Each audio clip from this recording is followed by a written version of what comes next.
So I have to answer a question with a question. Are you working on foundation or practitioner? Because my approaches would be slightly different. I guess I'll answer both. So the first time I took foundation, I actually did not pass. And it's because I looked at that. I think the pass rate is 55%, Jason. Yep, And I 55. was like, oh, 60 questions, 60 minutes. Like, no worry. I'm just going to peel through this book.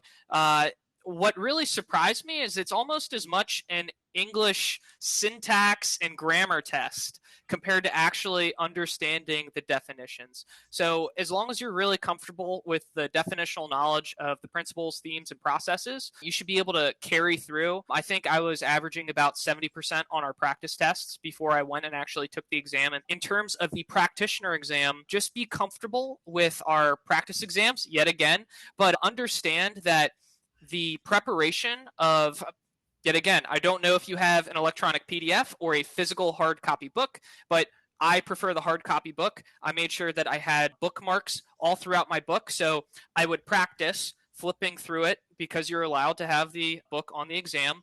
And by the time I did that, I felt very comfortable and passed on my first attempt. But Jason, do you have anything to add to that? Yeah, on the practitioner side, they do give you, it's an open book exam, as Reed said. You do get an ebook that you can use during the exam that does pop up. I in the chat that Rob, who asked the question, said it was foundation. So I will tell you, if you're getting 65% on, you must be on our practice exams, because if you're getting 65 in the real thing, you would have passed and it wouldn't have mattered. Yeah. We set the pass bar at 70% on our practice exams because some students do better or worse, and generally it's about a 10% variation. And so we know if you're hitting 70%, you're going to pass. If you're hitting 65, you're in that bubble where you could have a good day or a bad day, and it's probably like a coin toss, right? So what I would recommend is, as you're looking at the 65 that you have, I would look at the questions you missed, go back and read the explanations. So all of our practice exams, we spend a lot of time not just telling you that the answer is B, but the answer is B because of this, and the answer why A and B and C and D are not this, are this and this. And we tell you why the right answer is right and the wrong answer is wrong. Spend some time going through those, because that will help you understand why the question is right. As Reed said, for foundation, it's a lot of definitions, and I think you're probably getting those probably right with no problem. The one that most people struggle with is when they start asking you to apply it to different things. So when you get to the seven processes at the end, that's where a lot of students get messed up. And I would say my biggest piece of advice when we talk about Prince2 is think about it in terms of who is doing it and what level are we talking. Are we talking managing? That's going to be your board of directors, right? That's going to be your project board, your senior supplier, your senior user, and your executive.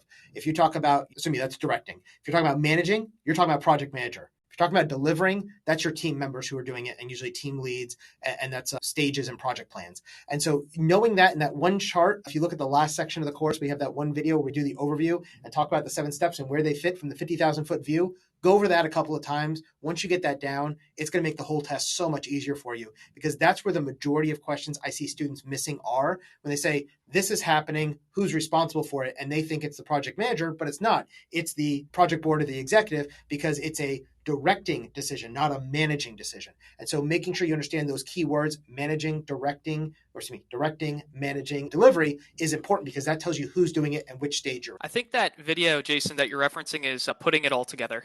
Yes. At the end. Yeah. And we go through a nice 5-minute overview of here's where all the pieces are, and it's in the last section of the course. So definitely check that out. The other thing I would say is, if you haven't watched the video in the last 30 days, all the videos were replaced in the last 30 days with the new version that Reed and I just did. We started with my version and we made it better. It is a much better version than the original one that I had. And again, it's not a super long course. I think that one's 4 hours or 5 hours of video, and practitioner is somewhere between 5 and 10 hours. So it's fairly short. And really the big difference between foundation and practitioner is more application, no definitions. And it's an open book exam, which is why there's no definitions. And foundation is very much, can you remember definitions?